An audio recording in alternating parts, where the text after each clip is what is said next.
dear. That wasn't very good now, was it, Miss Hollinghurst? Sorry. Well, let's try it again.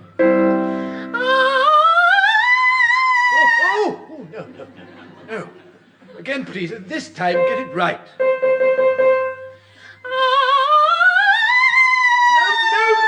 No! Never in all my years of teaching have I heard such a vile note.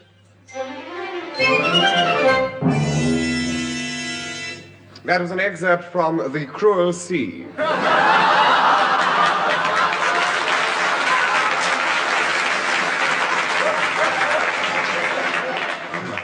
Another of the books we recommend you to read, especially during the next half hour. Meanwhile, for those who can't read, here is a sort of radio show which is beyond our ken. Among those taking part are Marshal of the Royal Air Force, Corporal Anthony Nebworth, Marie-Thérèse Hathaway, the Kyles of Bute Yodeling Goats, Garstairs Pimpernel, Miss Frances Pigeon. Cool. To continue, John Trowell, Agnes Kirk Trenchard, and of course Mr. Kenneth Horne, who prefers to remain anonymous. Ladies and gentlemen, Kenneth Horne.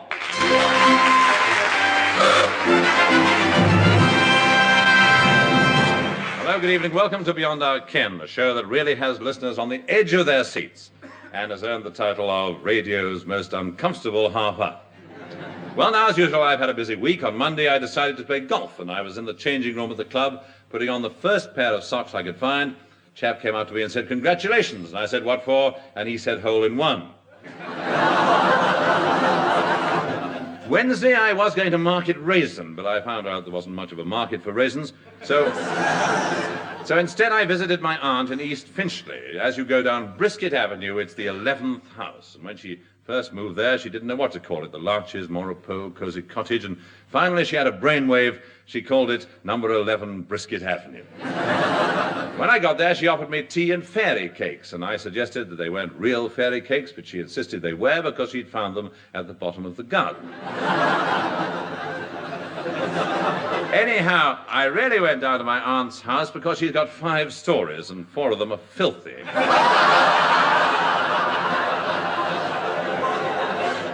However, on Friday, I was in a gay, carefree mood because I just decided where to spend my holiday this year. And at breakfast, naturally, I was rather full of it.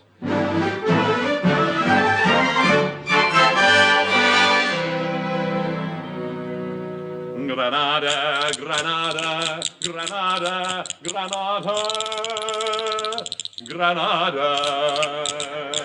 Morning, sir. Oh, Mr. Horne, put those spoons down. I must say you're very high-spirited today. Well, yes, Prudence, I'm in a holiday mood, and for breakfast, I'd like a glass of sherry and some Spanish onions. You see, Prudence, I'm living it already. So I can tell. But, sir, don't you ever get tired of Skegness? Oh. Prudence, let me give you another clue. Now, the men wear funny hats, dress in red, and keep chasing the women. You're not going to holiday camp? Prudence, I'm going to Spain. Ah, Spain. What was it the brochure said now? A sun-kissed paradise where glamorous days and exotic nights bring every visitor his heart's desire. Yes, sir, but is it bracing? You know, I mean, there's more to holiday than just enjoying yourself. Remember what your doctor said? He said you need lots of fresh air. That wasn't the doctor, it was my barber. And another thing, sir, supposing the weather's bad, what are you going to do then? Well, I shall probably do a spot of flamenco with the senorita on her hacienda. Oh, sir, don't you let the vicar hear you say that. Oh, it's a fascinating country, Spain. And you know, Prudence, their most popular sport is bullfighting. Oh, sir, isn't it revolting? No, that's their second most popular sport. Well, I think I'd better go down this morning and see about a seat on the plane. You're flying then, sir? That's right. I thought I'd try one of the newer airline companies, FOAC. FOAC? Yes, Figley's Overseas Airways Company. I'll be back for lunch.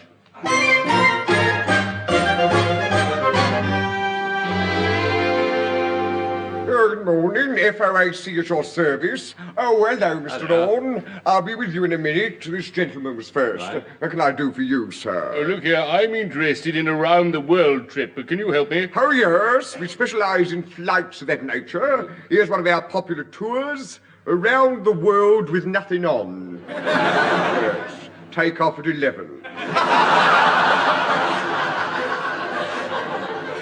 Or there's the routine 80-day trip for 360 quid. All in? You will be by the end of it.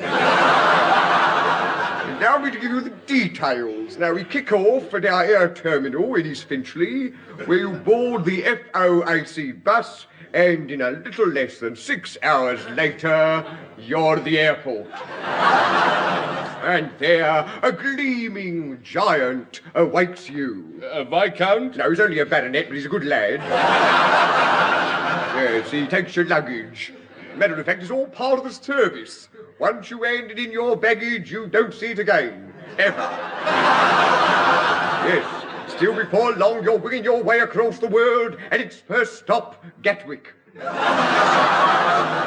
Gatwick? Well, they have to refuel. And then, my boy, it's Nice. 10 minutes there for a cup of cocoa and a ginger biscuit. And next stop, Karachi. However, we pass swiftly on over mountain and river until we reach Bangkok. And there we spend 30 minutes. Oh, I see. Bangkok's high five.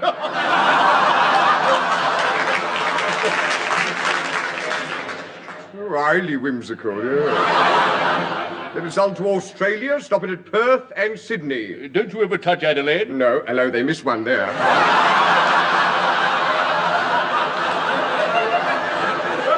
Yes. Oh, well, shall I continue? No, thank you. No, I've heard quite enough. I'll go by boat. Well, as you wish, Sir Miles. Bye.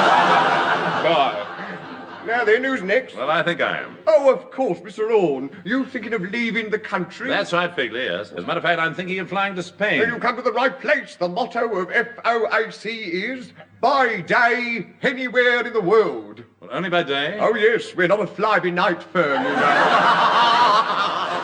Fly-by-night.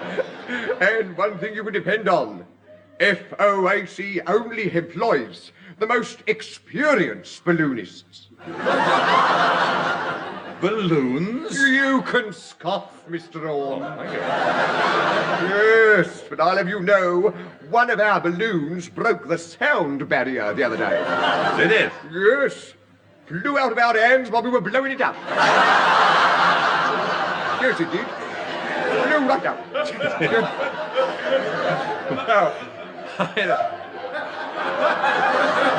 I think I'd prefer to go by plane. Well, please yourself, but for Spain we do a very good copter service. Copter service? Shouldn't that be helicopter? If you know what the BBC allows. Oh, yeah. Now, look, just book me an ordinary seat on an ordinary plane in about 3 weeks' time. Righto, first class or second class? Well, what's the difference? Well, first class is inside the plane. Well, I'll take that then. Oh, hold on. It looks as if we're all booked up on the Spanish flight. Oh, dear. Oh, wait a minute. Ah, you're lucky. There's been one cancellation for the 25th. Well, I'll take that. Good for you. Now, there's only one thing to remember. For up, you pull the stick back, and for down, the stick goes forward. See? Well, now, just a minute. What on earth do you mean? Oh, I forgot to tell you. It's the pilot who cancelled his seat. You don't mean to say that I'm expected... But don't be alarmed, Mr. Horne. One of our experienced air hostesses will be by your side. Perhaps you'd like to meet her? Yes, I would. Aye, righto. Forward, miss. You know, I've got a shrewd suspicion. Hello, Ken. I was right, and good heavens, it's Pat Lancaster.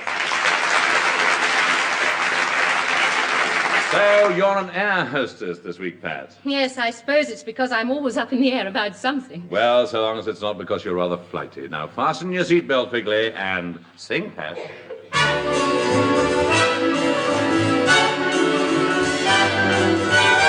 We all laughed at Christopher Columbus when he said the world was round. They all laughed when Edison recorded sound. Who's got the last laugh? Oh, who's got the last laugh now?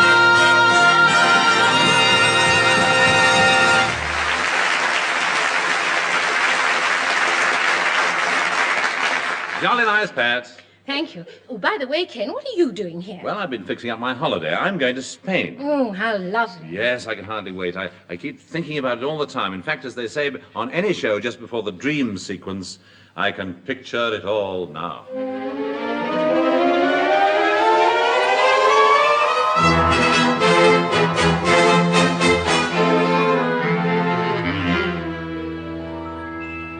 Greetings senor. Manuel welcomes you to Spain.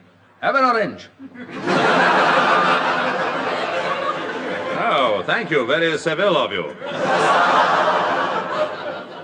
Did you have a good journey, senor? Yes, thank you. We landed at Barcelona and I came the rest of the way by train. Oh, then perhaps you saw many of our great bullfighters. No, it was a non-toreador trade. Ah, senor.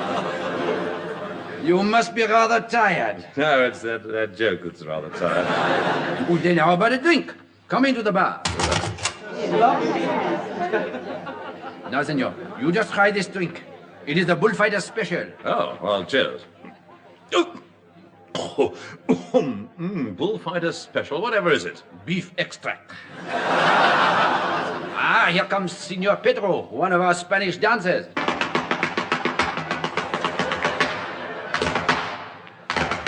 Ole!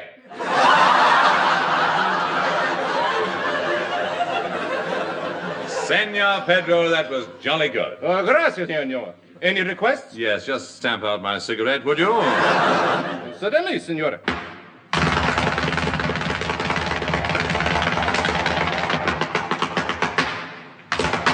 Well, you might have waited till I took the cigarette out of my mouth. Sorry, senor. Senor Horne, Pedro is our finest Spanish dancer. Oh, really? What about Antonio? Antonio! Huh! Compared to me, he's a nothing. Him and he's the top of the happiness stamps. Just you watch this, senor. Ole! Ole! Ole!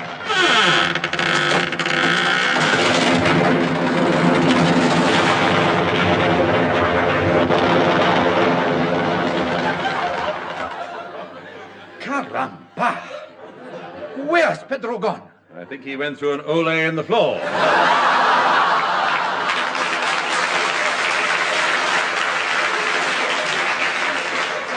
Oh, come, senor. I want you to meet someone interesting. This is Contessa Carmelita. Hello, senor. The pleasure is mine. Ah, husky, senorita. Delighted to know you. Gracias. Tell me, do you dance as well? As well as what, senor? No. I mean, well, everybody in Spain seems to dance. The senor is so gallant. Here, I give you this rose from my hair. Oh, thank you. Tonight I shall put it in a glass of water beside my bed. No, but senor, you are supposed to put it in your teeth. Yes, that's where they'll be.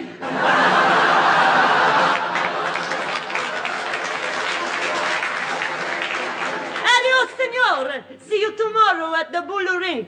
Yes, right, Carmelita. I say, Emmanuel, where is this pub called the Bull Ring? Oh, senor, it's not a pub. It is a place where you have to fight the bull. You mean like Aldershot? No, senor. In Spain, when a lady gives you a rose, it means she expects you to show your prowess by fighting a bull. But I've no idea what to do. Ah, you are in luck. Loco has just come in. The bravest toreador in all Madrid. May I... Senor. Yes? May I present Don Tu? Don 2? Yes, right. I'm twice as good as Don Juan.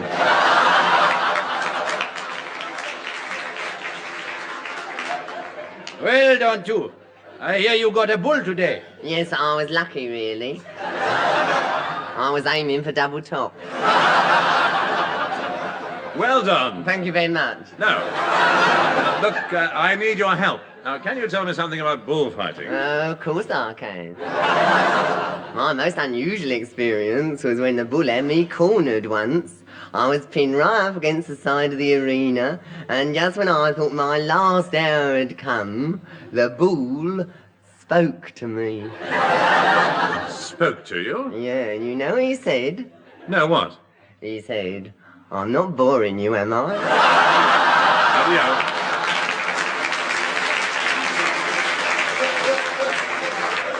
Well, senor, tomorrow will be a great day. I shall send Pepito to help you. Oh, won't you be there? No, senor. I never go to see the bulls. Why not? They charge too much.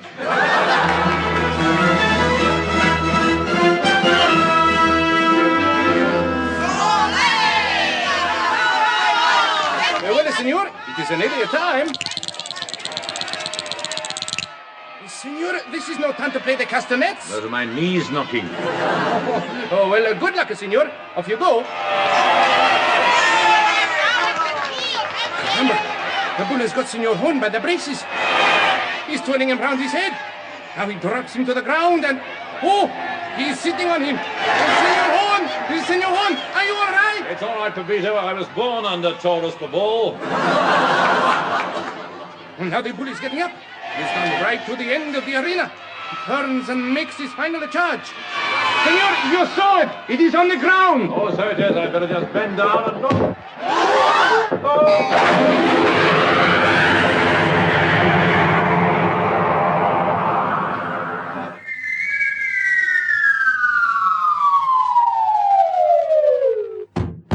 Bonjour, monsieur. Welcome to France.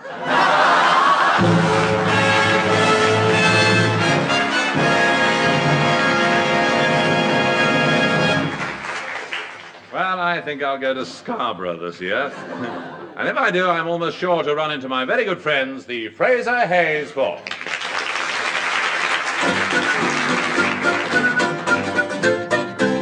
Molly, Wally, doodle all the day.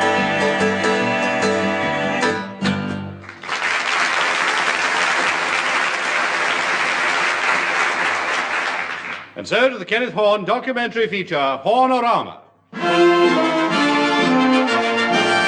Yes, once again, Kenneth Horne and his team of investigators bring you a factual report on topics of immediate interest. And tonight, we take a second look at Britain. Nobody believed the first. Well, now, after intensive research, we have discovered that the British are made up of several races. The best of these being the Derby and the Gold Cow.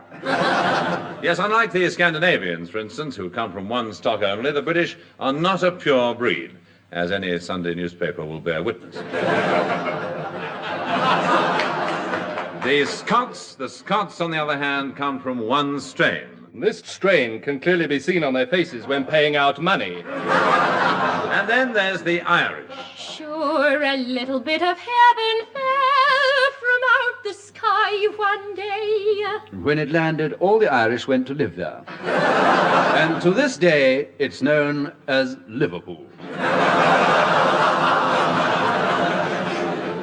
And finally, the Welsh. Now, there are roughly 5 million Welshmen, 2 million actually living in Wales, and 3 million outside singing about it.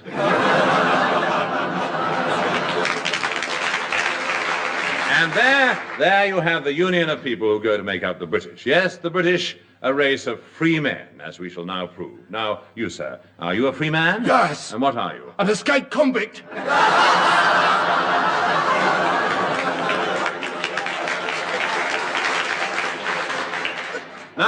Now, what of food? It's often been said that the British don't take an interest in their meals. Is this true? Let's speak to a gourmet. Greetings, food lovers everywhere. Now, sir, I believe you're something of an expert. Yes, that's right. Connoisseur, you might say. I certainly can't. Well, I understand. Now, would you care to describe in more detail one of your typical daily meals? With pleasure. Well, of course, I always start with brown Windsor soup. Then a spot of fish, sometimes sole, and sometimes steamed plaice with parsley sauce. For the main course, I usually choose stewed steak onions, carrots, sprouts, and chips. For sweet, I like stewed prunes and custard, followed by a nice piece of stewed cheese. And I wash it all down with a glass of Sauterne. Yes, well, it sounds delicious, yes.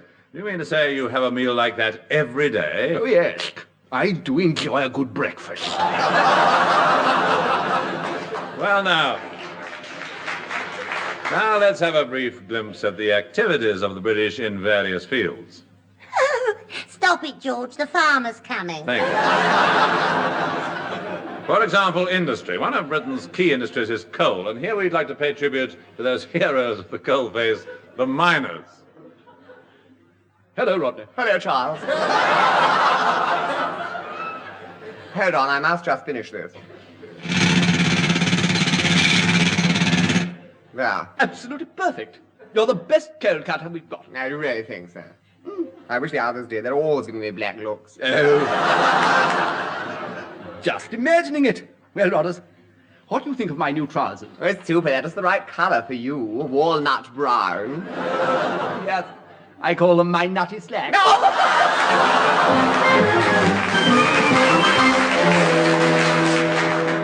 From Britain at work to Britain at play. George, I told you once, the farmer's coming. Thank you again. Now, how does the Britisher like to spend his leisure hours? Well, his natural love of the countryside. It's no wonder that almost any weekend the family who live in the centre of London like to get away from the smoke and dirt into the fresh green countryside. Oh, well, Felicity, where shall we go today? I know, Ambrose. Let's go to the sunny woods. Oh, don't be daft, Felicity. We're getting a bit past that sort of thing. No, Ambrose. I mean a picnic. Oh, yes, a good idea.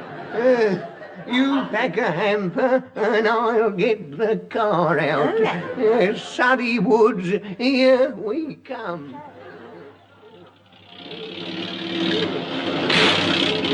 Oh dear, this traffic gets worse every weekend. I know, dear.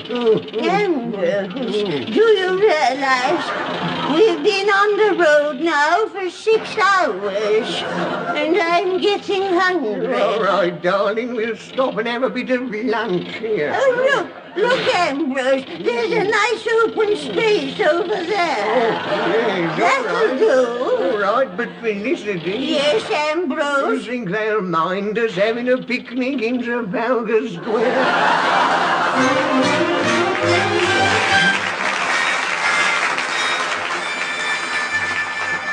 Yes, all the time Britain is making progress, particularly in the sphere of aeronautics, and one of our most important projects, of course, is the guided missile, the latest of which is still a closely guarded secret, the details being known only by the Air Ministry and the Russian Embassy. However, we've been granted special privileges and we're able to send our own commentator, Cecil Snaith, to the rocket launching site. Well, listeners, as you can imagine, life here on a rocket site has its many ups and downs. But there are high hopes for the success of this latest project, guided missile number 7452. I had a word with the Supreme Controller, or as he's better known here, the Supreme Optimist, and he feels that there's a 100% chance of pulling it off. They've actually allowed me to stand on the launching ramp so that I may describe the rocket to you. It's something like 150 feet high, made in 3 sections, powered by solid fuel and capable of 15 miles a second. I must say, it's a most impressive piece of engineering, and I do sincerely hope that the project will put Britain into the forefront of this.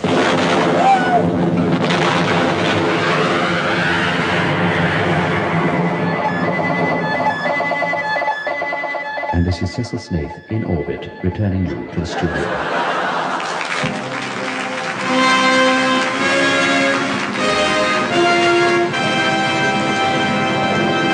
Well, there you are. This is Kenneth Horne saying goodbye for now and leaving you with this thought. Does a corset manufacturer live off the fat of the land? Good night.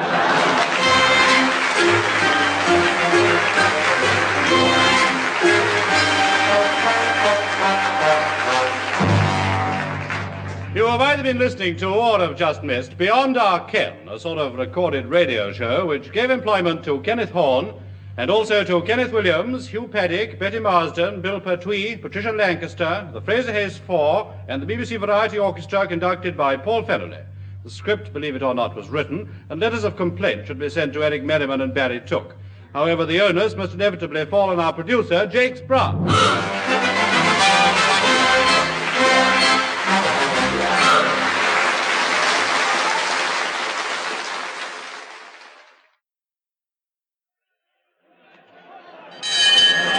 And there goes the bell for the last round in this heavyweight contest. It's been a grueling battle, and the champion, Arthur Frogmore, has been taking a severe battering. Well, now his opponent, Jeremy Binks, is moving in for the kill. Right to the chin, left, and then another right, and over the champion's down. 8, 9, 10, and he's out! Oh, Arthur, what come over you tonight? I told you to keep away from his right hook. Oh! You are an impetuous lad. Fancy letting him hit you like that. Oh, my eye. It feels terrible. Here, let's have a look. Oh, yes, there's a nasty one. That's gonna look a picture in the morning.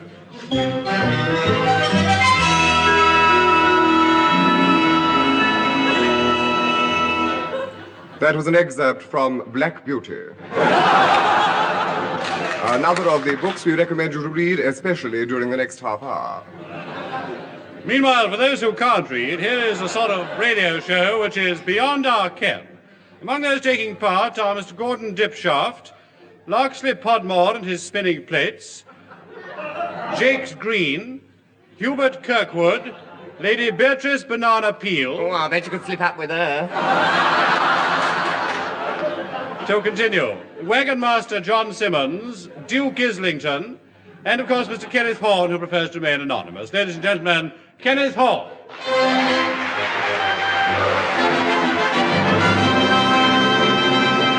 Hello, good evening. Welcome to Beyond Our Ken, the only show that hasn't been subject to a takeover bid.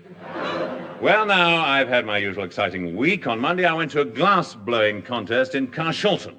There was one unfortunate incident when one of the contestants blew the wrong way. Ended up with a bit of a pain in his stomach. Tuesday, I popped into my chiropodist to have some of the corn removed from the script. I think he should have removed that last one, actually. In the evening, I went to a party with my wife, which is rather like going hunting with a game warden, I suppose. However, later that night when... Yes, we're back with you. However, later that night when she was asleep, she was suddenly woken up by a noise and thought it was a burglar. Well, naturally, I told her that a burglar wouldn't make any noise. And for the rest of the week, she's been waking me up every time she hears nothing. On Wednesday, there was a spot of bother at the Kensington Ladies' Needlework School when the chap who'd been giving them a lecture was thrown out. I asked him what the trouble was, and he said... Well, it's not my fault if they're a bit hard of hearing. I was talking about glove making. On Thursday, I'd last got around to buying a full-length mirror. Well, up to then, I'd always used a half-length mirror, which really wasn't very satisfactory. I kept going out without my trousers on. On Friday, I'd promised in a rash moment to take my two young nephews, Rufus and Timothy, to the zoo. I knew it was a mistake the moment we arrived.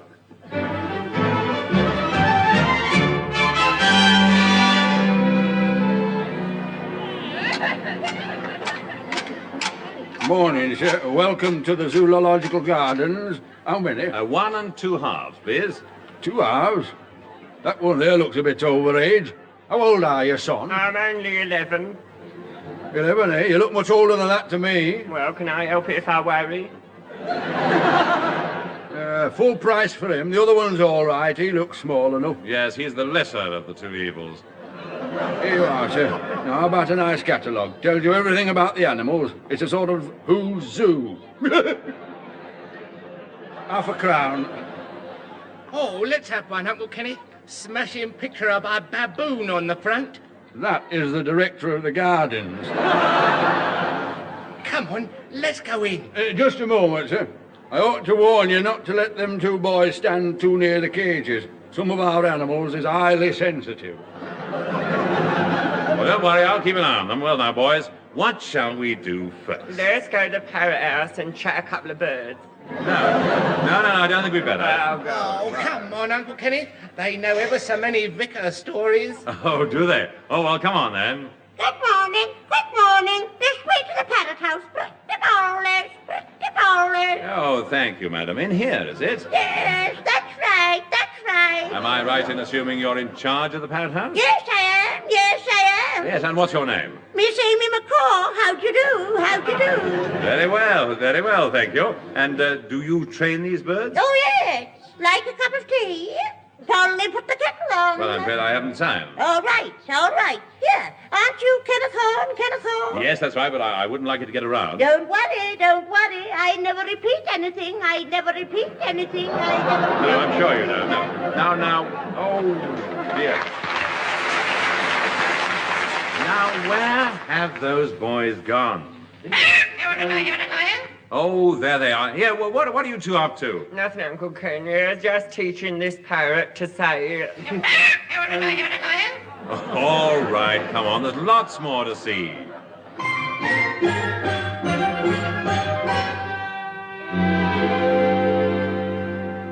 Here, Uncle Ken, I found a poor little stray cat wandering about.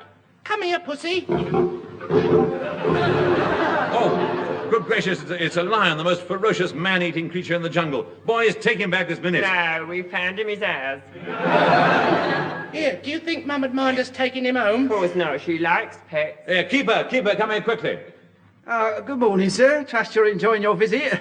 We must apologise for the camel not being on view today. He's got the hump. Yes, well, never mind about that. What about this animal? Oh, that? Well, that's the Leo africanus, or African lion, a savage beast, rightly named the king of the jungle. You'll note that... Hello? What's Ginge doing out of his cage?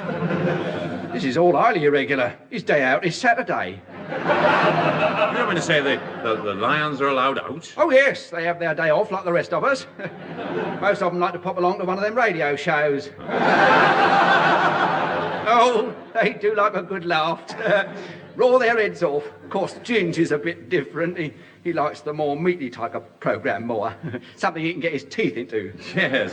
But I mean, you can't just... Oh, don't worry, he's quite harmless. Rufus! What are you doing with your head in the lion's mouth? I'm looking for Timothy.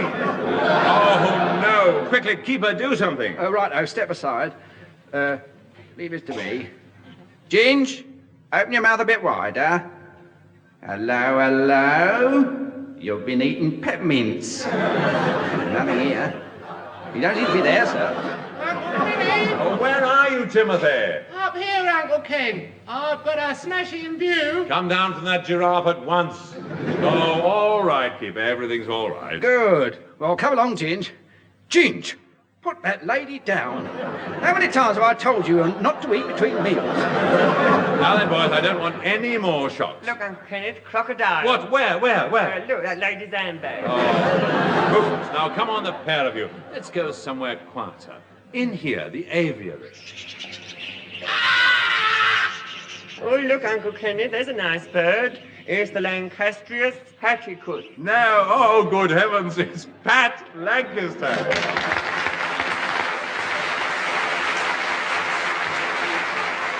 Well, Pat, you're the one bird whose singing I really enjoy. Come on, give us a tweet.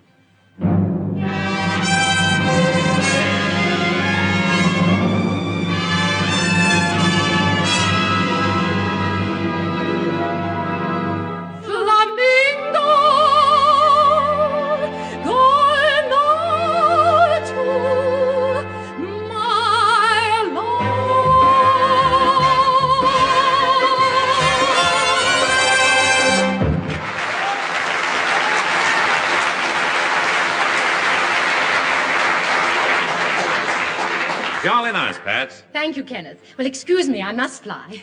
It's ever such fun being at the zoo, isn't it? Yeah, Uncle Kenny, some of the animals are just like human beings, aren't they? Well, yes, I suppose they are. Tell us a story about animals, Uncle Ken.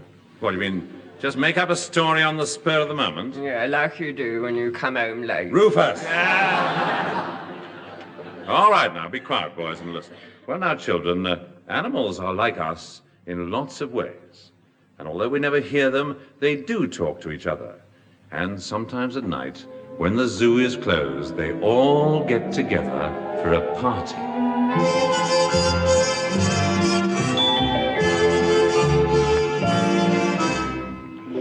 Oh, listen, Bruin, they're playing our tune.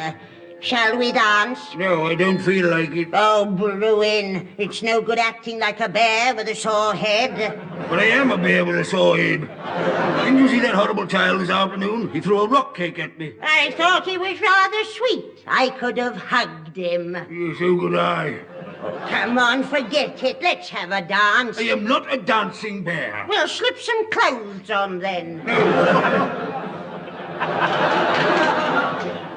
Anyway, we can't dance to this. It's a foxtrot. Well, then let's go over to the buffet. Oh, they've got a wonderful spread. Oh, look, there's Mr. Elephant. Hello, Jumbo. Good evening, Mr. and Mrs. Bear. Well, what's brewing? Take no notice. Been cracking that joke for the last 150 years. By the way, Jumbo, did you bring those buns you promised us? Oh, bother, I forgot. Well, I thought you elephants never forgot anything. Yes, true, but then we don't really have much to remember. Tell her the truth, I'm getting a bit fed up with life here. I'm seriously thinking of packing my trunk and moving to Whipsnade. But how will you get away, Mr. Elephant? Oh, I thought I'd just mingle with the crowd and slip out unnoticed. Never mind, you'd never get through the turnstiles anyway.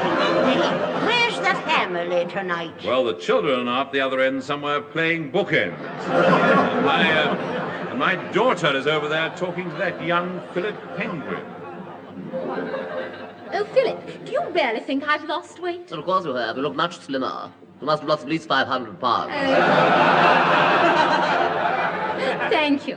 And may I say you're looking very smart tonight, Mr. Penguin? Well, you like my tails there. Well, of course, a penguin in my position has to be above appearances. Of course. Well, diet or no diet, I must have a bun. I really must. Oh, calm down, Mr. Hyena. It wasn't that funny. Actually, it was one of old Peacock's stories. He's usually got a good tale. Hello there, Mr. Monkey. Enjoying yourself? Yes, I'm really swinging tonight. Have another drink, Hippo. Thanks. Well, bottoms up. Hey, you trying to make a human being out of me? I'm sorry, I'm not myself today. I've been so tired lately. Yes, you have got some nasty bags under your eyes. Hello, boy. Oh, Miss Leopard. Didn't spot you standing there. You look very slinky. Thank you. So you like my new coat? Sleek, isn't it? Yeah. I say, what's happened to your sister? Oh, her silly cat. Went and got herself captured. I'm not surprised. I always said that someday she'd make someone a nice couch. How handsome you look tonight, Hippo.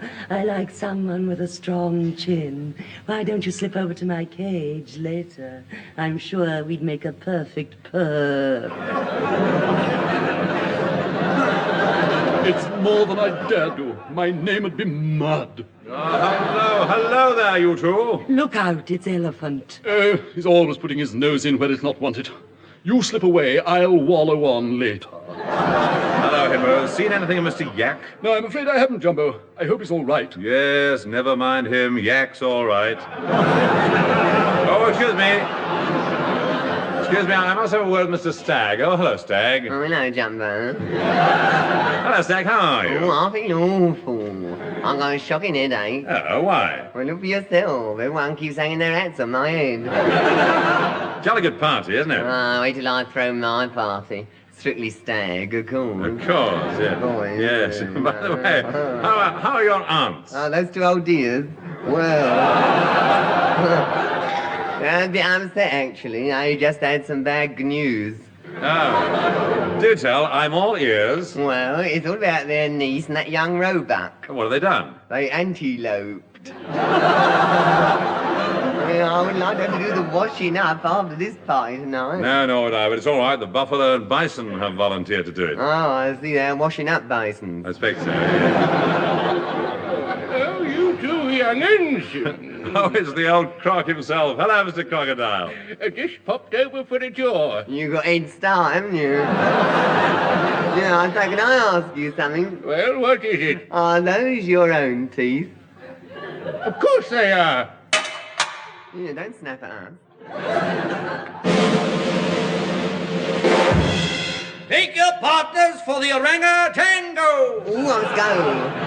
Oh, I promised this dance to Miss Kangaroo. Her dance is not wonderful, but she's improving by leaps and bounds. Well, bye-bye, Jumbo. See you later, alligator. Well, I think I'll turn in now. After all, we've all got a big day tomorrow. Oh, yes, that's right, Elephant Old Man. The BBC television people are coming down. And I must get my beauty sleep. Those beastly cameras show up every little wrinkle. Oh, we crocodiles are all rather looking forward to it. They've promised us a special treat. Oh, what's that? We're having David Attenborough for dinner.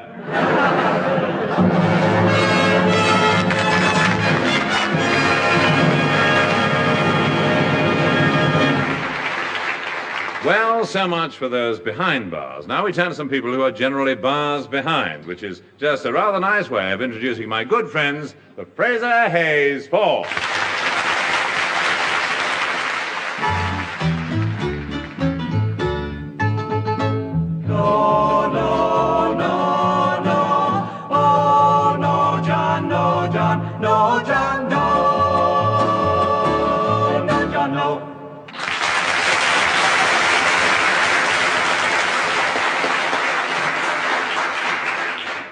And so to the Kenneth Horne documentary feature, Hornorama.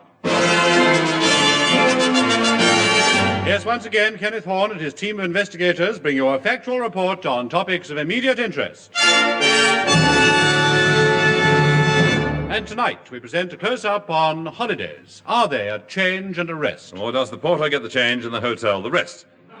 Well, now, everybody should have a summer holiday, those 2 weeks free from all the worry you have the rest of the year, wondering how on earth you're going to pay for the 2 weeks holiday. First, let's have a word with a few holiday makers. You, sir, where are you going? Well, I'm going to the south of Spain. I had a letter from a friend of mine staying there, and it's obviously very hot and dry. How do you know that? Well, the envelope was fastened with a paperclip. I see.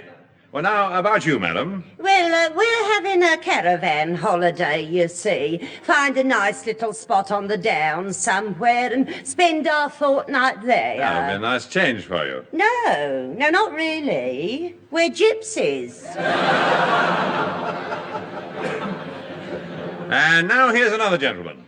And what is your name, sir? Stanley Birkinshaw. Oh, yes. Well, now, how do you like to spend your holidays? Well, I spend most of my summer holidays in the various casinos in such hot spots as Cannes, Nice, Venice, or San Sebastian. Oh, you gamble, do you? Yes, I'm afraid so. That's my weakness. It started all because I got mixed up with a sophisticated crowd of international gamblers. Yes, and they led you astray? Yes. I must confess that for some time now I've been going around with the wrong set.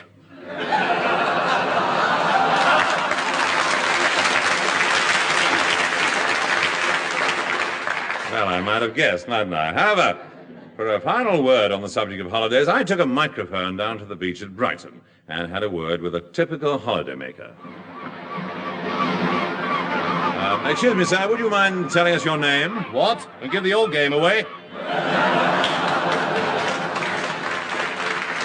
Oh, I'm sorry, Mr. Smith. Well, now, here's an amazing old character. Good afternoon, sir. Good afternoon to you, sir. And a very lovely afternoon. It's a lovely weather. Yes, it is. Delightful. Lovely, Yes. I know. Thank you. Yes, sir, I heard that, yes. Now, I spotted you just now in the sea, jumping around like a 2-year-old. Yes, that is correct. I was down and... That's right. Yes, I saw you. Yes. Well, thank you. Yes, I heard that. You must be very keen on swimming to go in. To go in at your age. I mean, you must be keen on swimming, no? Oh, you're wrong. I hate swimming, and the cold water takes my breath away. I can't breathe. Well, I can't understand it at all. Just now you rushed down the beach, leaving all the younger men standing, and plunged fearlessly into the sea. So would you if your costume was on fire.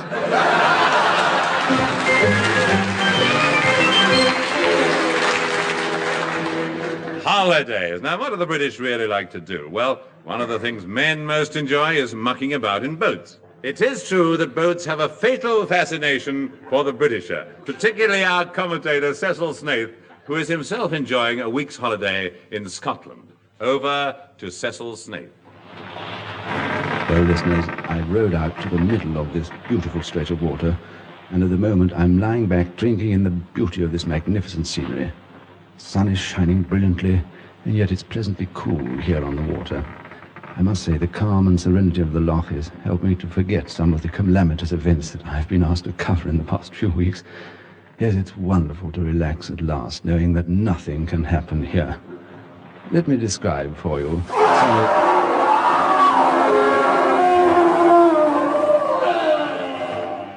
Oh, and this is Cecil Snaith from Loch Ness, returning you to the studio.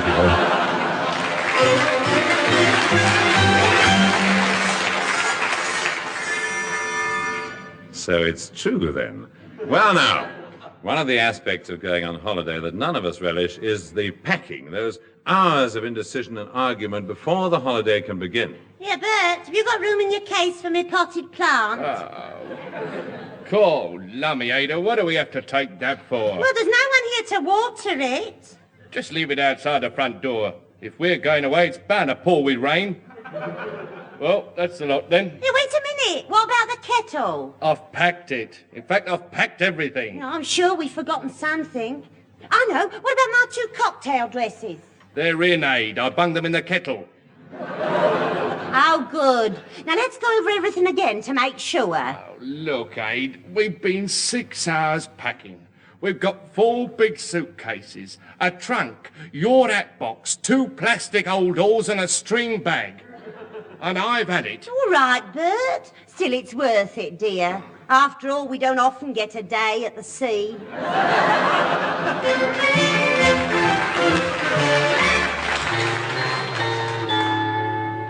Ah, the magic of the seaside. And funnily enough, one of the most popular attractions at the major seaside resorts is the amusement park, where at a reasonable cost, couples can enjoy all the fun of the fair. Roll up, Tanner, right. It might look dark and mysterious in there, but there's a lot of thrill and a lot of fun for young and old. Now then, who's for a nice ride? Let's have a go on that, Oh, Ambrose. no fear. Oh, you never know what's going to happen to you in there. Oh, Ambrose, darling, don't be such a baby. Come on, dear, you'll enjoy it. All right, then, just to please you. And I'm going to keep my eyes closed all the time. I can't... 2, please. Thank you. Right. Off you go, and good luck. Oh, dear, it's a very creepy in here, isn't it? Hold my hand. Yes. Oh, what was that? Don't be alarmed, darling. It's all part of the fun. I'm not out of my wits. When are we going to get out of here? Oh, it's all right, Ambrose. There's the exit now. Thank goodness for that. Why, darling, didn't you enjoy it? No, I didn't. You'll never get me in the tunnel of love again.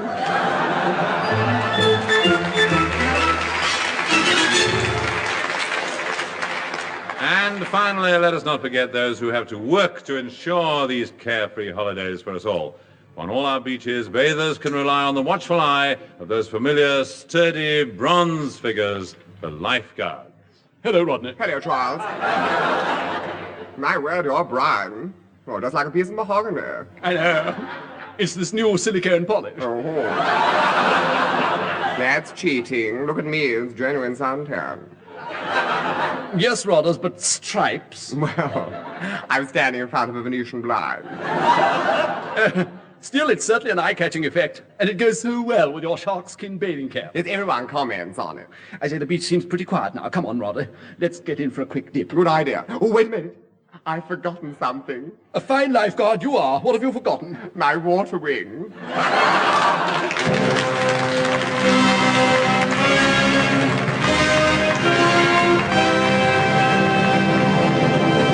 Well, there you are. This is Kenneth Horne saying goodbye for now, and leaving you with another thought from a listener. If a pun is a play on words, is punishment a play on television? Good night.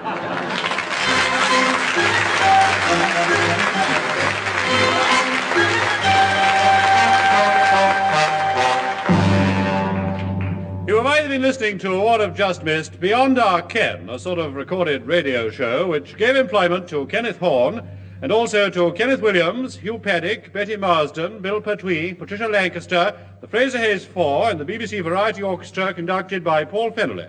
The script, believe it or not, was written, and letters of complaint should be sent to Eric Merriman and Barry Took.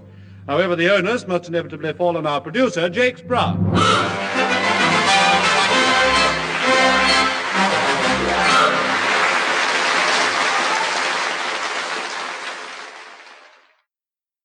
Well, Bert, our own little place at last. Yes, we was lucky to get a new house on the estate. Funny, only seems like yesterday when we first put our names down for one. These 14 years have passed very quickly, though. Oh, don't you just love this room? Yes, very tasteful. Nice dark brown paint and floral decor. What do you think of the three-piece suite? Lovely, darling. Oh, I can see we're going to be really cosy in here. I can just picture us sitting together on a cold winter's evening in front of a nice roaring... Hello? Here, Aid? Yes, Bert? You noticed anything wrong? No, what? They forgot the fireplace. Oh, don't worry about that. They're delivering it tomorrow. And what's more, Bert, it's a brand new model.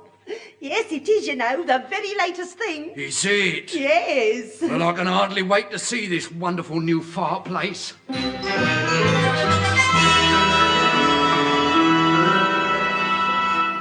That was an excerpt from Great Expectations. The last of the books we recommend you to read during the next half hour, and perhaps the most contrived. Meanwhile, for those who can't read, here is a sort of radio show which is beyond our ken. Among those taking part are leaf blight expert Ernie Tutt, Millicent Craneworthy, Palanquin Albright, scrap merchant, Lady Agnes Amelia Fitztrumpington Saucepan. Oh, what an angle.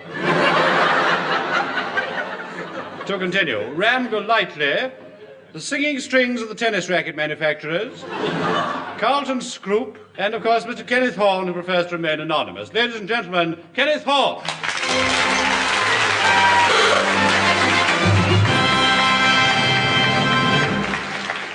Thank you, and I think you ought to know that our announcer for the series was Douglas Smith. And if you want to know what he looks like, well, you can see his picture on the cover of this week's issue of the Police Gazette. Well, it's nice to know I'm wanted. Thank you, and goodbye, Douglas Smith. Well, yes, here we are, the last program in the present series.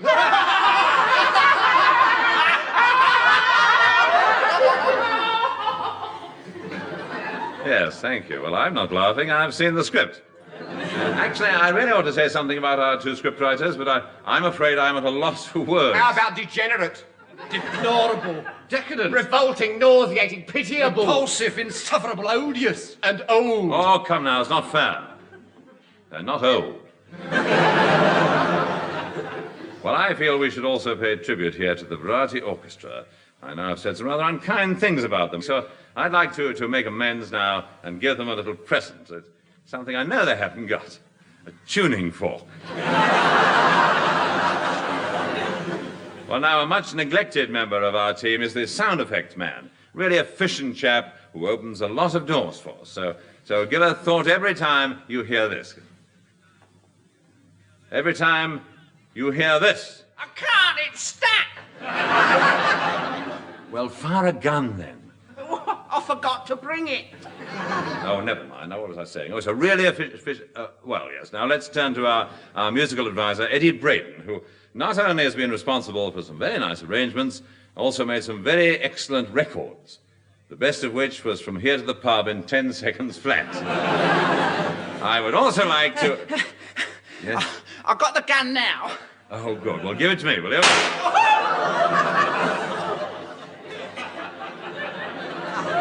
Well, nobody is indispensable.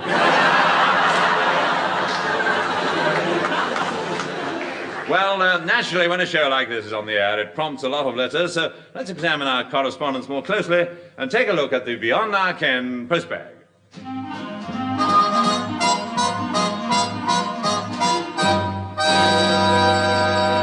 And the first letter, picked at random after 6 months' intensive research, reads...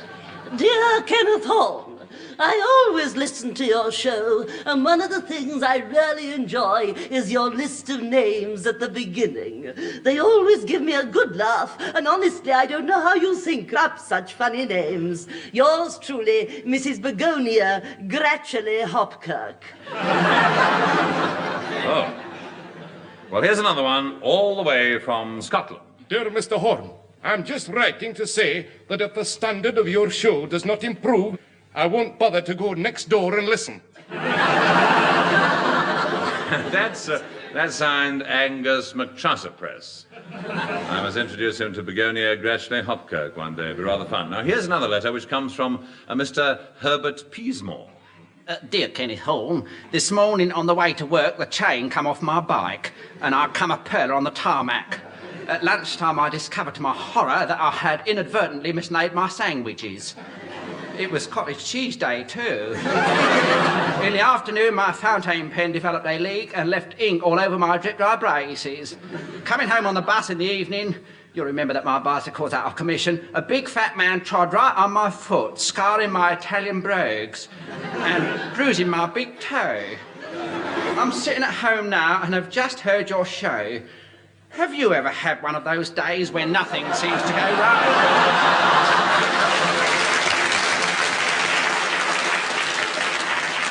And passing on, we come to another letter. Oh, this one's perfumed. Darling, it seems so long since we Yes, last met. well, I don't quite know. I don't know how that one got in, I'm sure. Let's find another one. Of course, one or two listeners have even sought our advice on their little personal worries. Dear Mr. Horne, I'm a young man on the threshold of life. I've saved up a... Well, it's worth trying, isn't it, really? Say it again, Bill.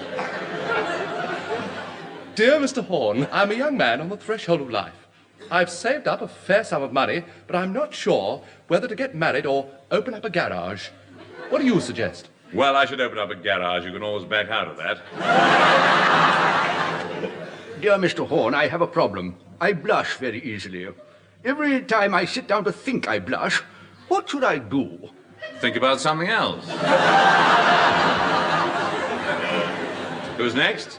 Dear Mr. Horne, my husband was home very late last night, and when I looked in his car this morning, I found half a bottle of gin and half a bottle of vermouth. What do you make of that? Dry martinis, usually. And here's a rather pathetic letter. Dear Mr. Horne, I am 85 years of age, and this is my problem. I'm always chasing girls. And the trouble is, I can't remember why.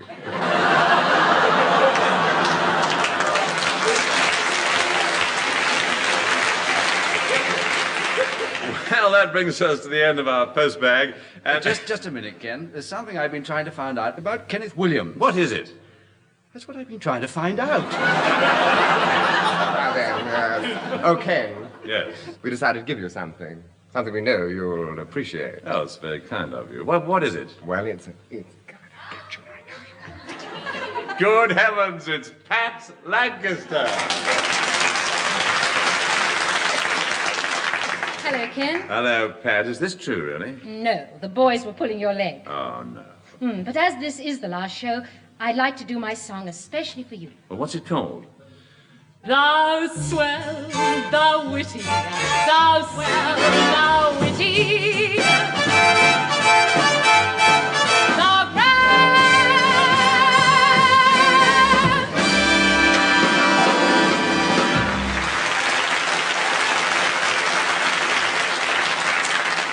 Oh, jolly nice, Pat, and thank you very much. By the way, what are you going to do now the show's over? Well, first I'm going to take a holiday. Uh-huh. I'm going to Ireland. Well, bring me back a stick of shamrock, will you?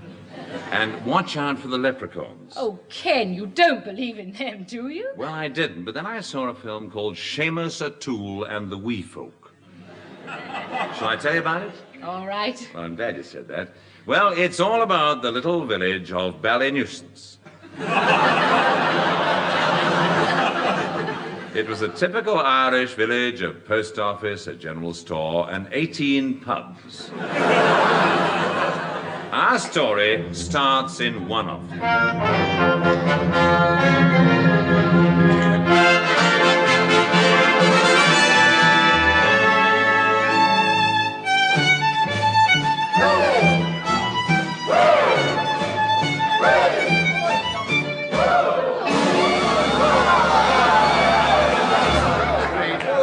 Fine playing, Seamus. What was the tune? Tis an old traditional song called You Can Look in the Heart of a Shamrock, but you won't find Flanagan there. Oh, most touching, Seamus. You even brought tears to the eyes of me potatoes.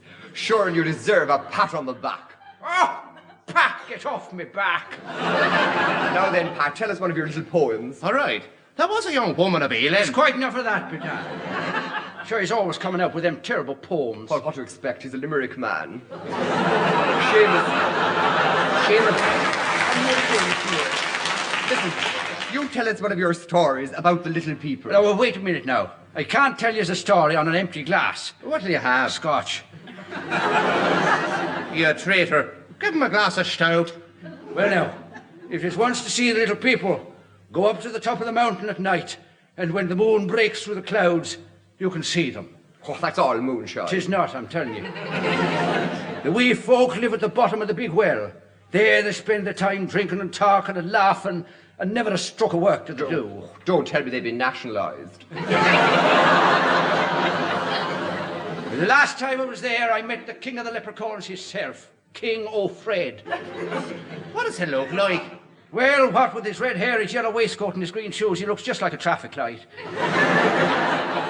And he says to me, Seamus, he says, 'tis 3 wishes I'll be after granting yous. My first wish was for Bridget. Oh, little Bridget O'Leary. No, Bridget Bartow. And did he grant it? He did that he did. 'Twas lovely she looked. I couldn't help wishing I was 10 years younger. So bang went my second wish.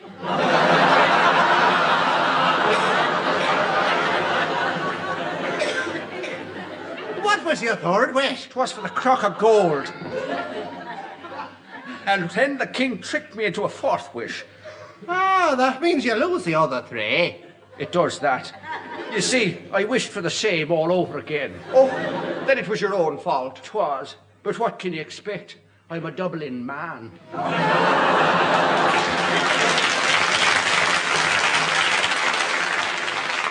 I don't believe a word of it. 'Tis true, tis true.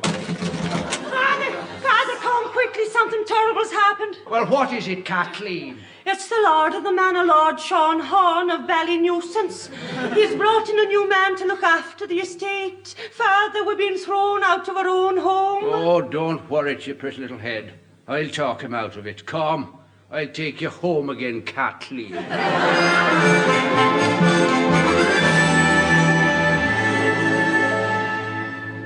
So there you are, O'Toole, drinking again? Thank you kindly, sir. Drop of whiskey. That's the trouble with this village. Everybody drinks too much. Look at the state of this estate. And the manor house is a disgrace. Pigs in the drawing room, chickens in the dining room. What's that in the smoking room? Smoke, sir. Good heavens, it's not on fire? No, sir. That's the room we use for drying peat. He's forever fallen in the river, sir. Well, it's a wonder he doesn't get drowned. Oh, he'd never do that, Why sir. not? Well, you see, sir, he's a Cork man. Ah, here comes my new man, Cassidy. Well, hi there, folks, and I'm mighty pleased to be making your acquaintance.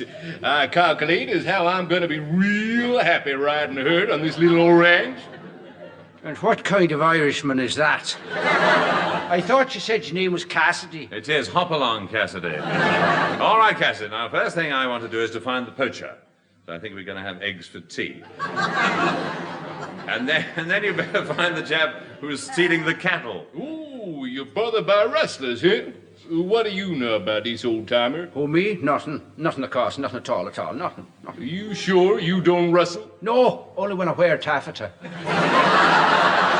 All right now, Cassidy, get started. Get the house cleaned up. I want to live in the manner to which I'm accustomed. But you can't turn us out. What'll we do? Never mind, daughter. Leave it to me. I'll go and have a word with the king of the leprechauns. He'll help us.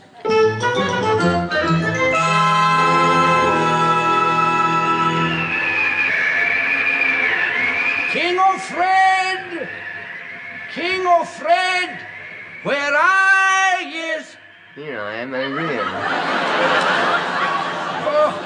Oh, there you are, and with all your little people. Yeah, watch your step. I don't want you treading on my leprechauns.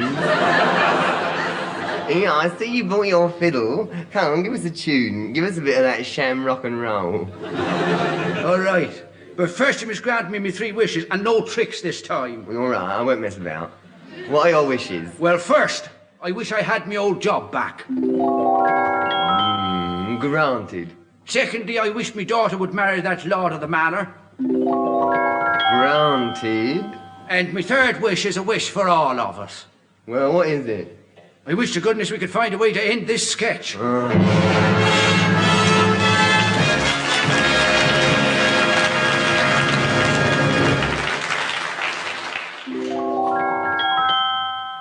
started. Well, that's it, a real leprechaun-y ending, if I may say so.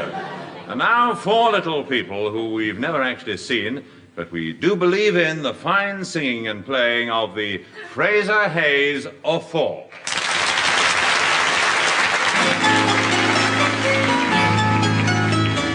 London Bridge is falling down, falling down, falling down. London Bridge is falling down, my fair lady. London Bridge is up again.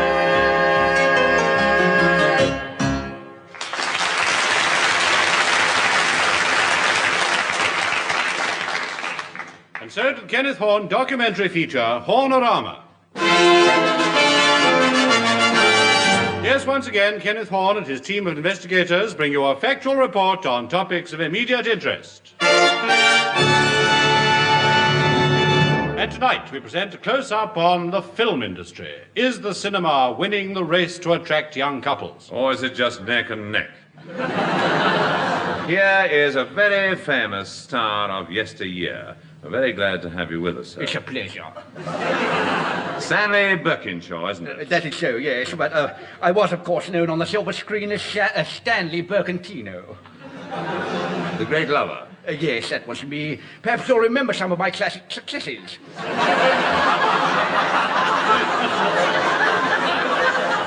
Such films as Desert Passion, The Seek of the Sahara, and Seven Deadly Sins. Yes, silent pictures. Oh, yes, I'm afraid so.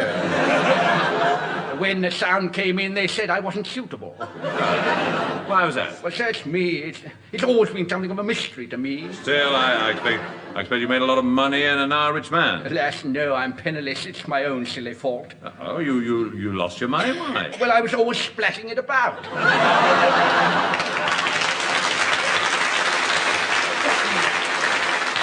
Finally, let's go over and have a word with somebody outside a famous cinema in the West End. Oh, good evening, sir. Good evening. It's cold, very cold night. Yes, it is. Very cold, yeah, indeed, yes. Very cold.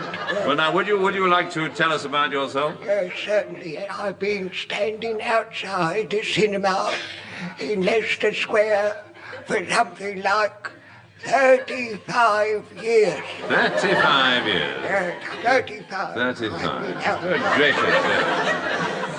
And tell me, sir,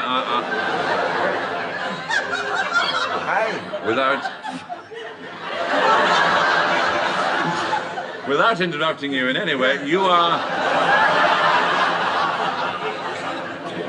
the commissioner. Oh, no, I'm just an ordinary picture goer. I see. And you've been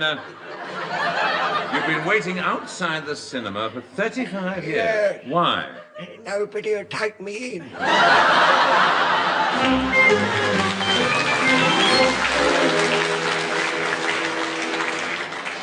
Terribly sad, that, isn't it? I don't know. Still one of the most popular forms of cinema going is the newsreel theatre, where at any time of the day one can see newsreels from all over the world, and how very familiar they have become.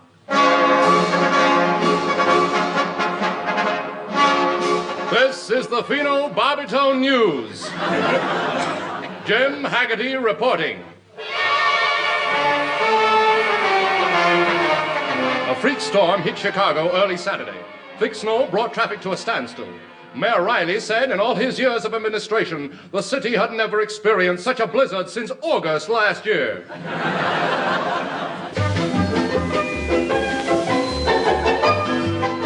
In Wichita, Kansas, Mr. Henry Brackenbury has invented this unique flying bedstead. Says Mr. Brackenbury, it may not revolutionize flying, but it will certainly revolutionize sleep.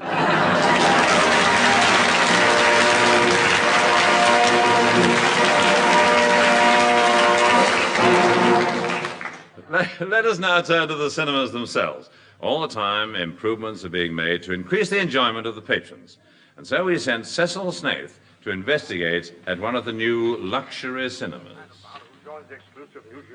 Well, listeners, I'm looking now at the very first film to be shown on the new panoramic screen together with supersonic sound. The film is, in fact, the first to be made in the new process of gigantoscope. I wonder what the picturegoers themselves think of it. I'll just take the microphone into the stalls and ask for one or two opinions. Excuse me, sir. What do you think of gigantoscope? Lovely. Now I'm moving down to the 2 and 3s. You, madam. I'm sorry, this seat's taken. No, I just wanted to ask what you think of the new film. How can I tell with you standing there nattering? Why don't you go and sit down? Sorry. Well, listeners, perhaps I'd better wait until it's over. There's a vacant seat in the front. I'll just sit here and tell you something about the film. Now, where's the ashtray? It never seems to be in... here it is. I better just press my cigarette out.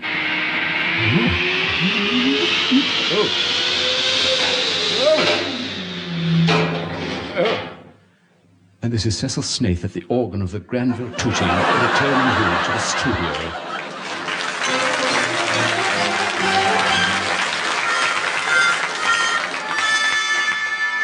Well, now, what makes a film personality? Talent? Looks? Oh, perhaps it's that indefinable something that makes everybody sit up and take notice. And wherever there is a film personality, there, too, will be an ardent fan. Hello, Rodney. Hello, Charles. I saw you in your latest film last night. You were superb. Thank you. You really liked it? Like I was entranced. Honestly, Charles, when you came on, the whole screen lit up. Come now, it was a very small scene. But even so, take it from me, you're the one they'll remember afterwards. Oh, Rod, how kind you are. Did I really look all right? Magnificent. What a striking figure you were. Thank you. I just love the way you hit that gong.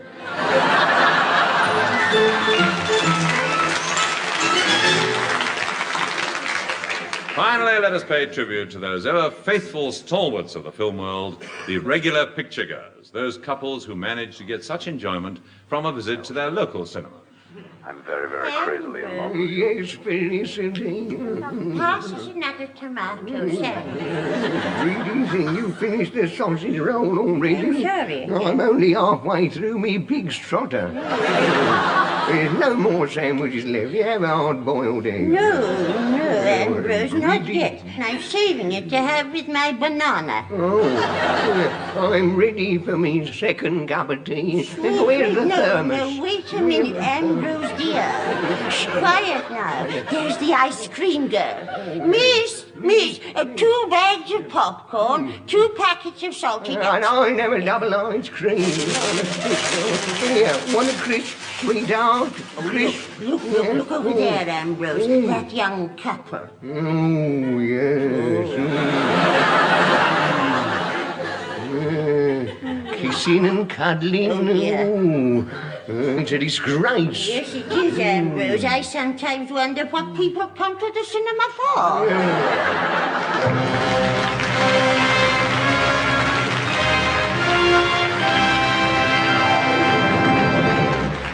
Well, there you are. That brings us to the end of this series of Beyond Our Ken. And until we meet again, this is Kenneth Horne on behalf of us all saying goodbye for now. Good night.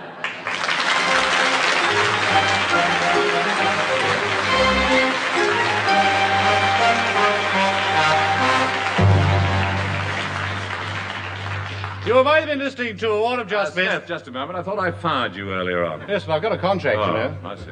As I was saying, you've either just missed or have been listening to Beyond Our Ken, a sort of recorded radio show which gave employment to Kenneth Horne and also to Kenneth Williams, Hugh Paddick, Betty Marsden, Bill Pertwee, Patricia Lancaster, the Fraser Hayes Four, and the BBC Revue Orchestra, conducted by Paul Fennelly. The script, believe it or not, was written, and letters of complaint should be sent to Eric Merriman and Barry Took. However, the onus must inevitably fall on our producer, Jakes Brown.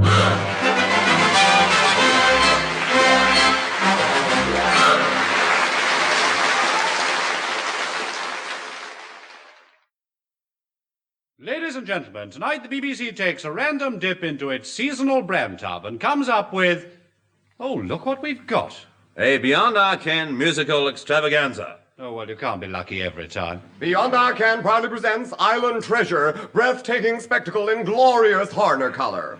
Hear it on the new wide microphone. It took 8 years to make. I was just a child when it started. Neither was I. Island Treasure is packed with excitement. See Kenneth Williams fight the giant anaconda. No, stop messing about. See Hugh Paddick as the villainous Long John Silver. I wouldn't leave my little wooden leg for you. See Betty Marsden as the only woman alone on board a ship full of men. They're so demanding. I've never darned so many socks in my life. See the new Kenneth Horne, the gay, romantic Kenneth Horne. Yes, all this and 20 new hit songs from the pen of Irving Creekwhistle. Well, that's just a foretaste of what's in store. This production of Island Treasure is having its world premiere tonight at the Corn Exchange, Titchfield. And the BBC has made arrangements to bring you this show. You'd think they'd have something better to do. Oh, well, first of all, we're going over to the foyer to meet some of the celebrities attending this glittering first night. So over now to our commentator, Cecil Snaith. Hello, listeners. This is Cecil Snaith speaking to you from the Corn Exchange, Titchfield. What a throng of gay, sophisticated first-nighters there are here. Get away! Go on, shoot! Ah, over there, I've just spotted a very well-known BBC personality, fellow commentator of mine. I say, glad to see you made it. Did you have a good journey down? Well, the going was very hard, and I got away to a good start, and for the first few miles it was neck and neck with a bubble car. But I managed to hold off a challenge from a fast sports car, then coming into the home stretch down the Titchfield High Road, across the headed traffic lights, and a lady cyclist coming up on the inside, very fast indeed, 250 yards to go. A Rolls-Royce making his effort on the near side, now 150 yards to go. And at the post office, it was a clear win for me by 2 lengths, with a bubble car second and a Rolls-Royce third.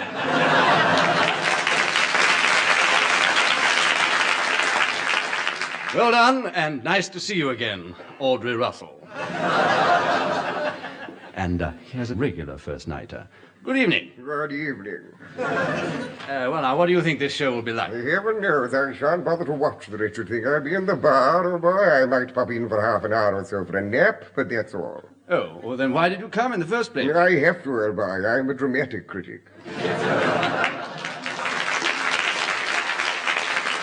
Well, now, most of the celebrities have gone in now, so it's time for me to join them inside. Tickets, please, sir.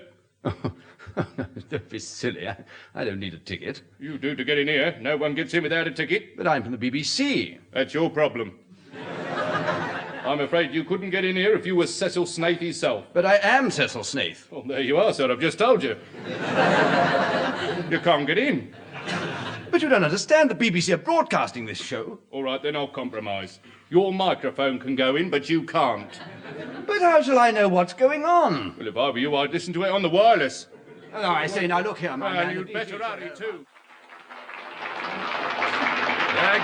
Thank you, and on behalf of the cast, may I welcome you to our show. I would like to thank the Dagenham Girl Pipers for their cooperation. They're nothing to do with the show, but they have been most cooperative. The costumes for the show were provided by the well-known lady costumier Miss Fitz of Hackney, with the exception of the Long John Silver outfit, which was kindly lent to us by Miss Alma Cogan. I should point out that we've done a long tour with Island Treasure, and there's been a certain amount of rewriting. To give you an idea of how much, well, when we started this production, it was cat on a hot tin roof. However, providing there haven't been any further rewrites while I've been speaking to you, you're now going to be treated to our production of Island Treasure, which, need I say, is a backward version of Treasure Island. Mr. Fennelly, overture, please.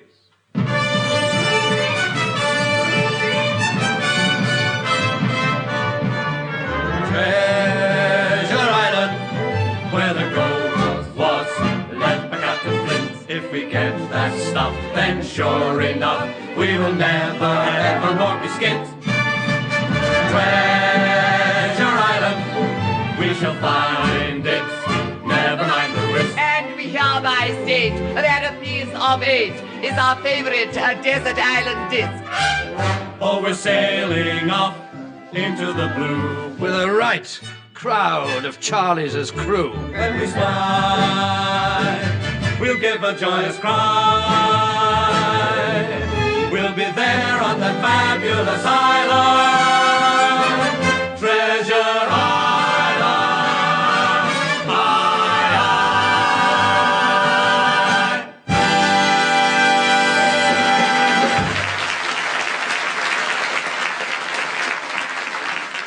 So, Squire Trelawney, you say you have a map showing the exact whereabouts of Captain Flint's treasure, and you want my ship, the Hispaniola, to take you there.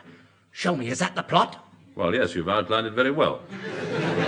Actually, the map belongs to young Jim Hawkins. Jim Hawkins? Yes, we couldn't afford Jack Hawkins.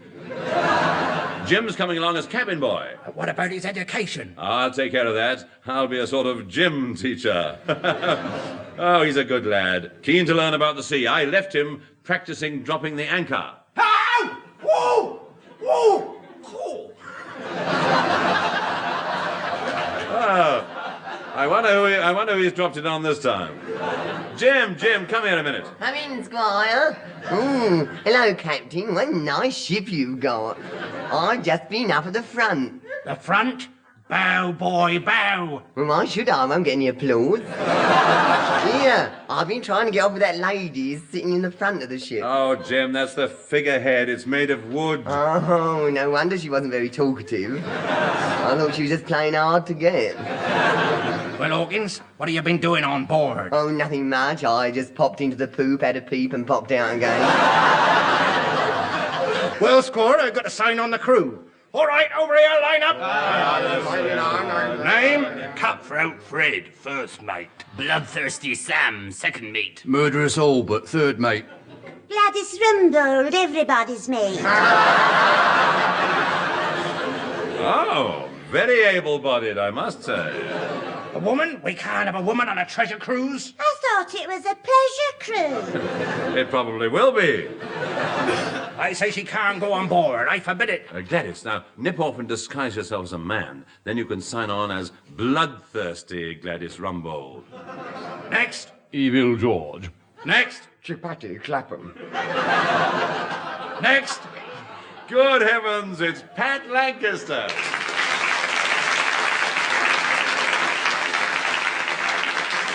I'm afraid you can't sign on, Pat. No, I've only come down to see you on your way. Well, pity you can't sing us on our way. Oh, but I can. Look, there's the Variety Orchestra all lined up on the key. Oh, well, it'll be the first time they've ever been on key. Sing, Pat.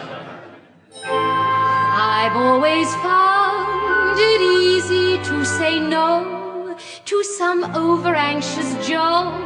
In my time, I've turned any amount down. But with you, I can't resist. 'Cause before we've even kissed, my heart begins to start the countdown. 10, 9, 8, 7, 6, 5, 4, 3, 2, 1, 0. Bang! I'm cool, calm and collected. Then I see your face. Here's where I meet my Waterloo. Bring out the beast in me, baby. Bring out the beast in me, baby. Bring out the beast, baby, do.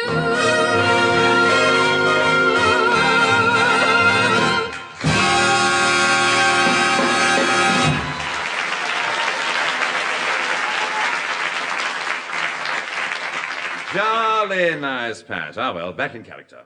Captain, are all the crew assembled? We're still waiting for Long John Silver. Ah, there he is. Hi-ho, Silver! Hold on there, mateys. I'm coming as quick as I can. Oh. Ooh. Curses, I'm stuck in a grating.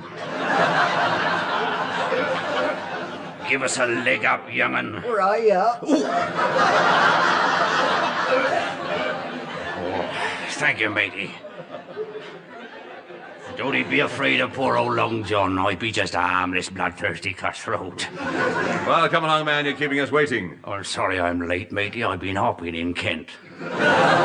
Here, look, he's got a parrot on his shoulders. Oh, so he has. Does he speak, Long John? Ah, he do that. He speaks right proper, he do, don't he, Polly? I certainly do. And let's face it, Silver, I speak a jolly sight better than you do. You see? You're a real scholarly bird.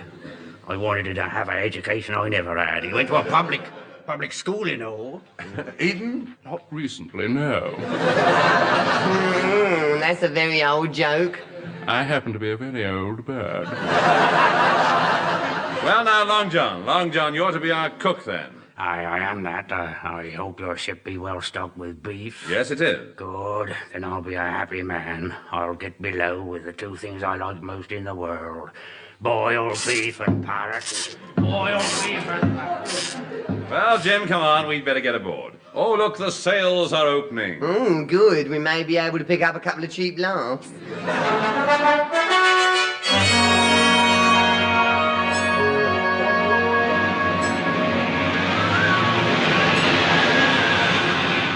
Batten your hatches! Aye, aye, sir!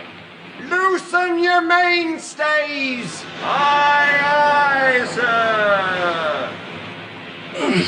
It's better.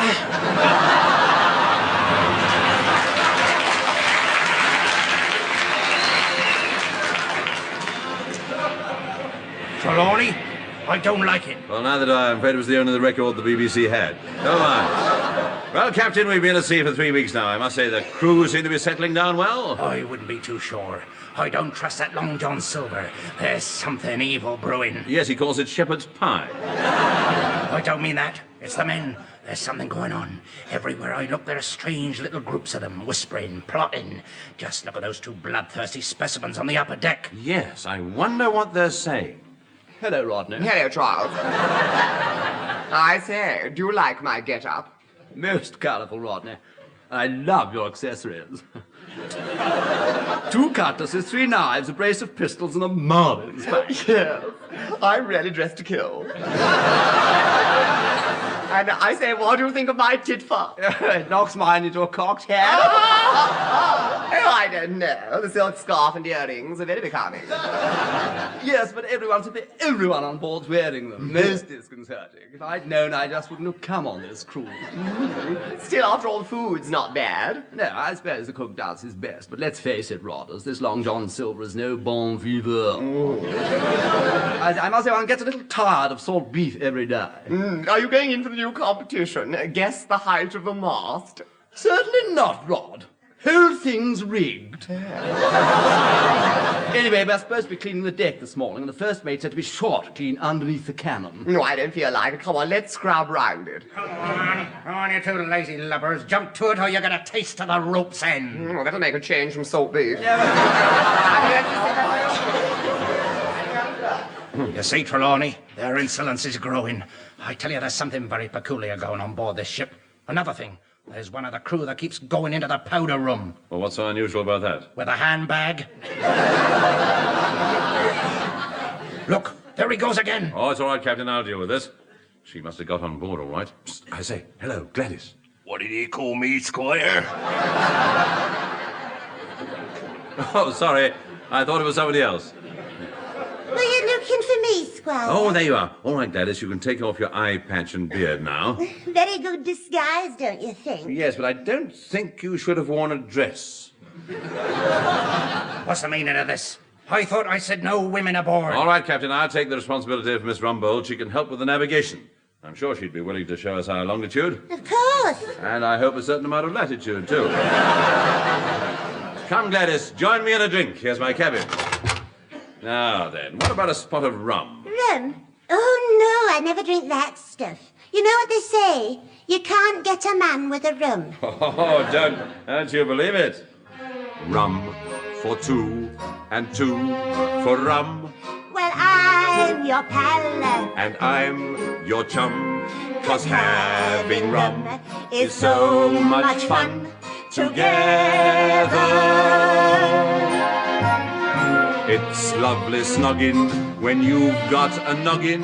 It always enhances those shipboard romances. We won't have it known, dear, that we've got a keg down here. We can have a private spree. A tot for you and a tot for me. Oh, can't you see how tiddly we will be?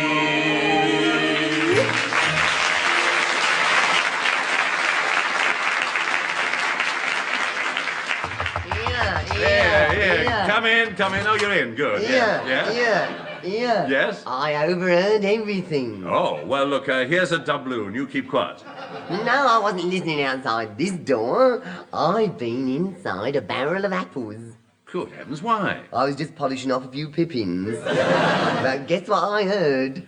They're planning a mutiny. Well, who are the apples? No, the crew. It's Long John Silver. He's planning to grab the treasure for himself. Well done, Jim Hawkins. This is valuable information. How fortunate you were hiding in that barrel of apples. Well, you know me. I'd do anything for the cause. Well, that's really scraping the bottom of the barrel. Come on, Jim. We must tell the captain.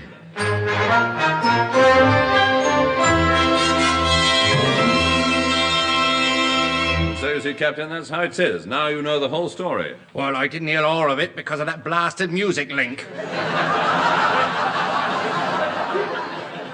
But you say Long John plans to take the treasure when we get ashore? Well, that's true, but how far are we from Treasure Island? We're a long way from the original version. We should be in sight of land soon. I'll hoist the lookout. Hey there, you up there in the crow's nest, what can you see? Hold on, sir, I'll have a shufty through my spyglass. Oh, yes.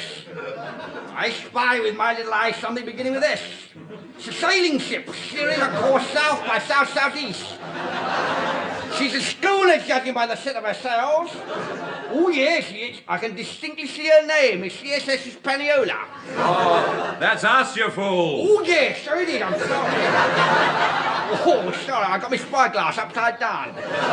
Can't you see any land ahead? Sorry, I can't see a thing. Why not? I'm blinded by the spray. Oh, what a lookout. I shall have to get rid of him if he doesn't mind his P's and Q's. It's his S's you want to worry about.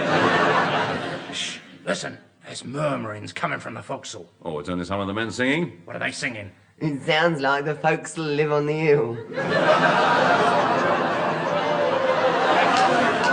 No, it's not. Come on, let's get closer and we can listen. Johnny, come down to High-Low.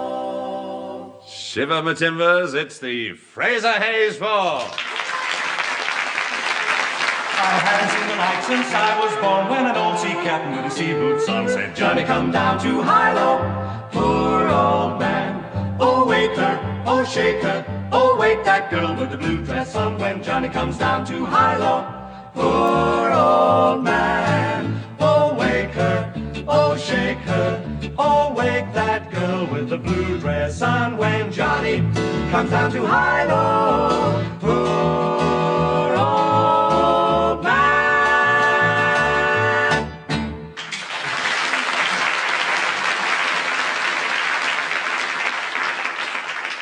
Well, they don't write shanties like that nowadays. Land ahoy!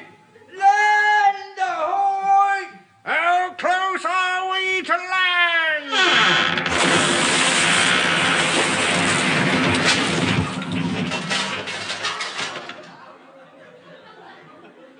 Does that answer your question? Right, all hands on deck, prepare to disembark. At last, we're at Treasure Island.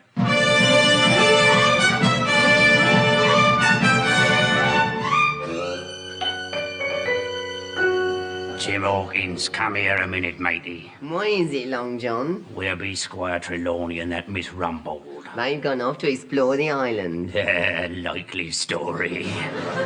Now, Jim, that map you have showing where the treasure's buried, give it to me, matey. No, I won't. No, stop messing about. You don't hand it over, I'll slit your gizzard. What a vulgar fellow you are, Silver. Belt up, Polly, I'll slit your gizzard and all. Now, Jim, listen to old Long John. I'll do a swap with you. You give me that map, and you can have this new shiny pistol of mine. Right, here's the map. Thank you. Here's the pistol. Thank you. Now stick 'em up. Come on, give me back my map. You cunning little devil.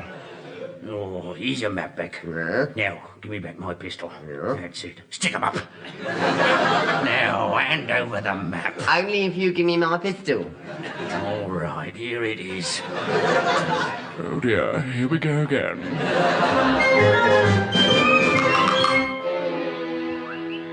Now, Now, carefully, Gladys, mind where you tread.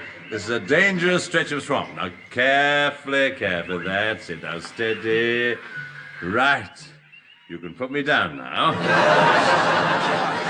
I'm frightened, Squire. You never know who might be about on this island. I have a feeling we're being watched. Well, we're not doing anything we shouldn't. Oh, no, of course, it was cut out, wasn't it?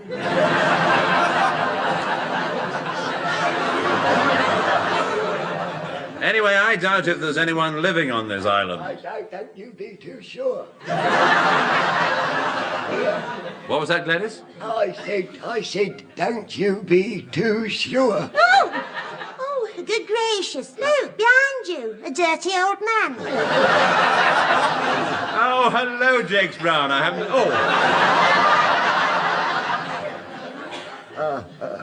Oh, no. My name is Ben Gunn. Ben Gunn, but who are you? I'm the only man on the island. And how long have you been here, Mr. Gunn? Ever since Captain Flint fired me. I've been here alone now for 65 years. I've never seen a woman in all that time.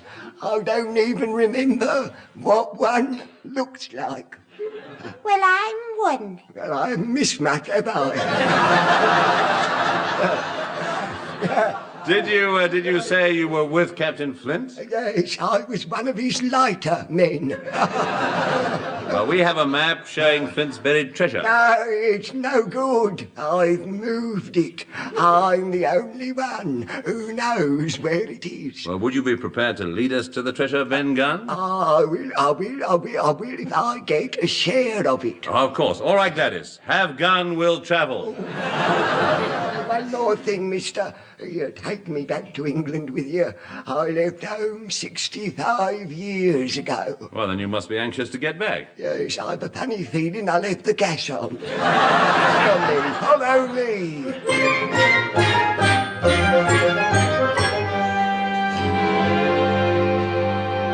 Meanwhile, back at the camp. Now, I'll give you the map if you give me the pistol back. Oh, all right, here you are then. Right, stick 'em up. Hand over that map. All right, Long John. Stand right where you are. Curses, fired again. Well, it's your own fault, Silver. You really are the stupidest old buccaneer I've ever seen. I may be, but I'm still a good cook, and boiled parrots on the menu. Come here, Polly, or slit your gizzard from here. No, you mustn't. No. Well, now, that's got rid of Long John Silver. Hooray! Right has triumphed over evil. Hooray! And as for the treasure, well, there's enough here for everyone. Hooray! Come on, let's get the treasure back to England. Hooray. Just a minute, who are you? The Chancellor of the Exchequer. Good gracious, who shot the Chancellor in his exchequer? I did. Gladys, why? Well, after all, we should have a happy ending. Hooray! Our show has run its charted course. Quite clever, if not good. We've all learned something from it. Next year, Robin Hood.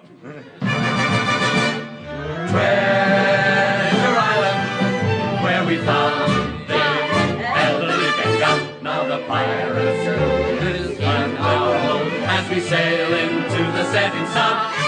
So with a sigh, we wish you all goodbye, and we hope you've enjoyed Treasure Island. Treasure Island.